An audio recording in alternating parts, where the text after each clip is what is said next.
Hey everyone! Hello. Welcome back to Book Connection. My name is Miss Michaela. I'm from the Youth Services Department. This is Mick Butler. She is the lead for Readers Advisory. And on Book Connection today, we are going to talk about books that we've loved from neuroscience. So you know that usually we choose books from the adult nonfiction side and books from the kids nonfiction side. So Mick, would you like to start us off? Well, sure. I chose a few of my favorites, and this is a book that I discovered when I was in college, The Man Who Mistook His Wife for a Hat, and Other Clinical Tales by Oliver Sacks. This is a great book. I love it. It's based on 24 individual cases, mostly neurological disorders on the right side of the brain. It's a bit dated, but even Oliver Sacks said at one later of his books that it was. But that isn't the real point to this book. It's just very eloquent, a very good depiction of neurological disorders, especially, my favorite, of course, is the one that the title refers to. And this is a man he referred to as Dr. P to protect his privacy. And he was a musician of some standing who actually taught. And he actually, I'm not going to give it away because in some sense, it would ruin it for you. Reading the case studies, you get to experience how the neuroscientist figures out the mystery of what's going on, so I don't want to give it away. But he actually did go over and try to put his wife on top of his head as he was leaving the house. Thus, highly recommend this. Highly recommend most of his books. Migraine is a bit technical, but Musicophilia is very good too, so highly recommend that. And then another book by another neuroscientist, The Darker the Night, the Brighter the Stars, a Neuropsychologist Odyssey Through Consciousness by Paul Brox. Paul Brox is a neuroscience scientist from Britain, but he's also a science writer for the average person like you and I. And probably to understand where he's going to with this book, you've got to understand the end of that quote, the darker the night, the brighter the stars, goes into the deeper the sorrow, the closer is God. And this is sort of, and he calls it a ramshackle house of a book. It's a combination of memories, dreams, brain science, sketches, and he weaves all of those with the grief that he's going through with the death of his wife from early onset cancer. And it's just fascinating. But it's a very different style of writing, and it's an interest in reading. One aspect, my favorite part of the book, is he interviews someone who actually believes there are such things as philosophical zombies. These are people, when they did brain scans of a lot of people, and there's certain areas of where they believe consciousness actually exists, there was no evidence they did in some of these people. So anyway, that should entice you to read to find out what was going on with the zombies. I would definitely try it. Next, and one of Michaela's interests, The Nocturnal Brain, Nightmares, Neuroscience, and the Secret World of Sleep by Guy, would you say that was Leschziner? Close. Yes. He works at... Maybe you'll comment and correct us. He works at the Guy Hospital in London, a very famous hospital. He runs probably the biggest sleep disorder clinic in Europe. And this again, and he does refer to Oliver Sacks and how we look at case studies and learn from them.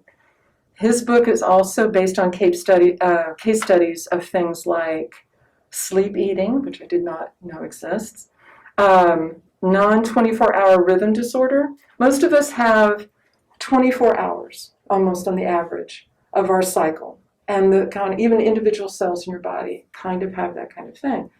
Well, once in a while you get someone, and it's genetic usually, I think, that's a little bit off the 24 hours. And he had one case study was about a young man who's a teenager.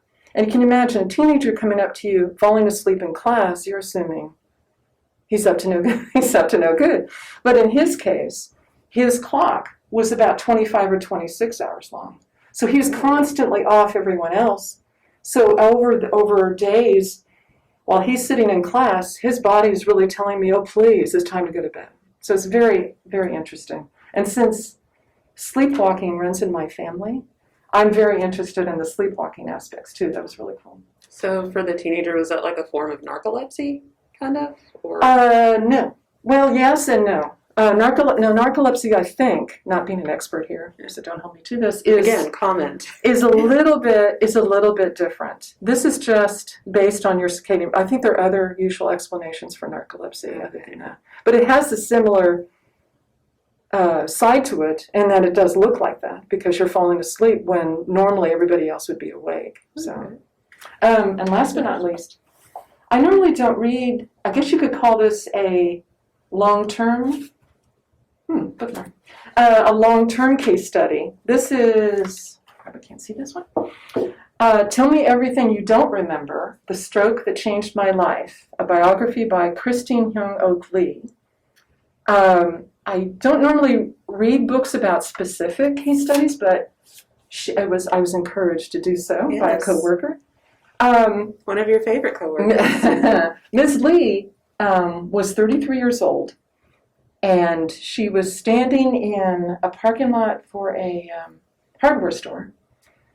And she noticed that the bright red, shiny snowmobiles off in the corner that were parked there, all of a sudden started rotating 180 degrees and were upside down, and the whole world all of a sudden shifted.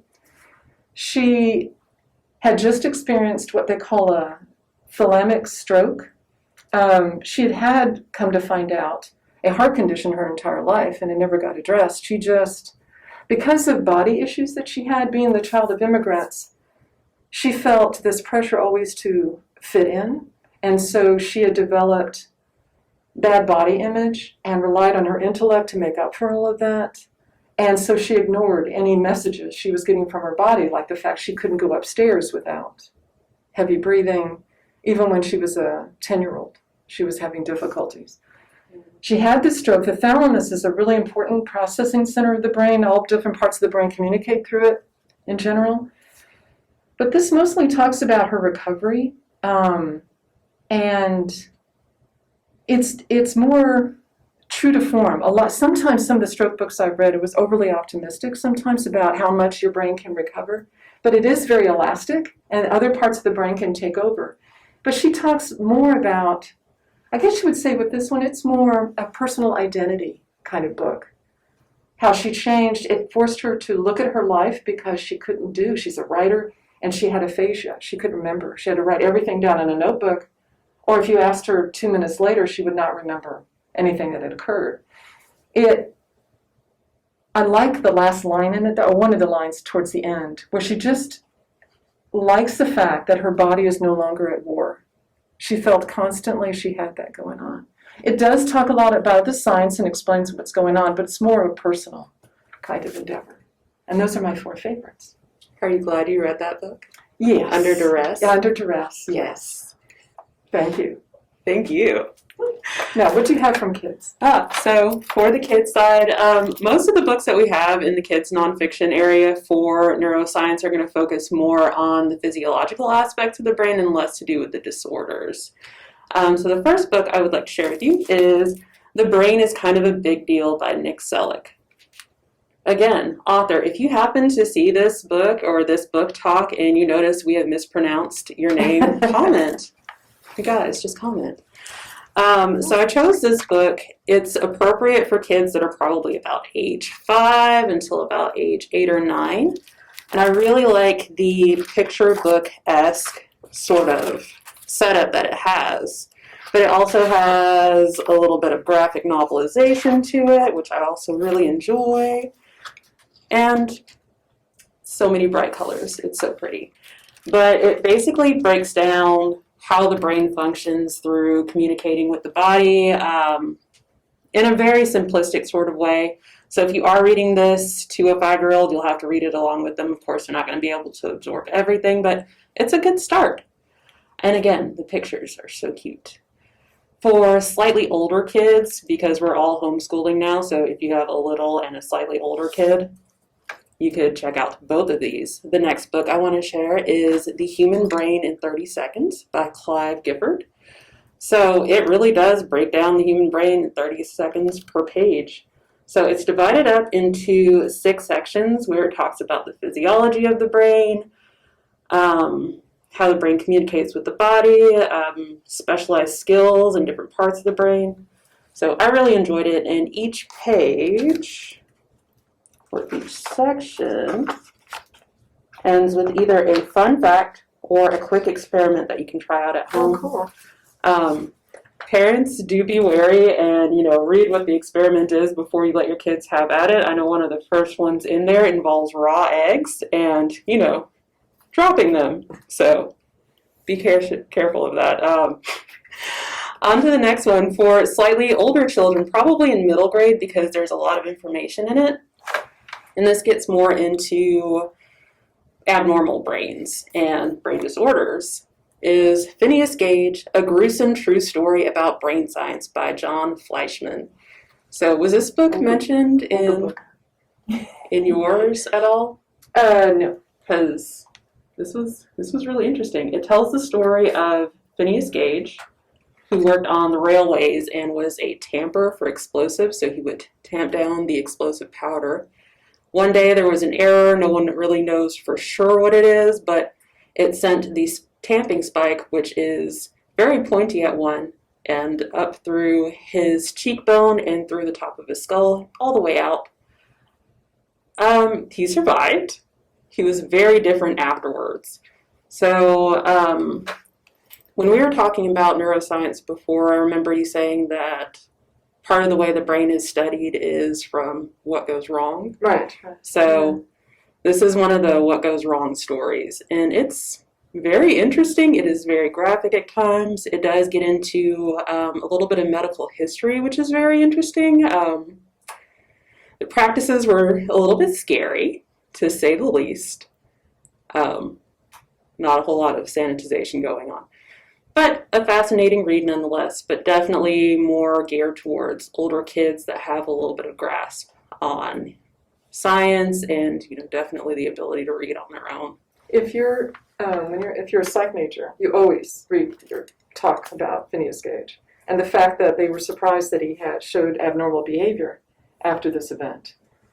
Duh. Yeah. I mean, it's interesting because you're telling future psychologists that sometimes there's an obvious reason for some of the abnormal behaviors occurring from an accidental trauma like this. So they do. They go into that a little bit towards the end, where they talk about the research that I can't remember his first name, but Broca did after watching his stroke patients, and how when the Broca's area of the brain was damaged from a stroke, how the personalities or functions of those people would change. Yeah.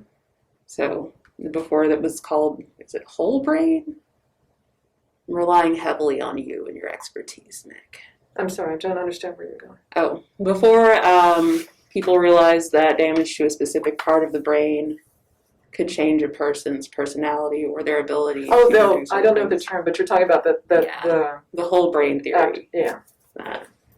So yeah, that was pretty interesting. So a good dose of science and history. We don't really have anything in our teen sections that deal necessarily with neuroscience.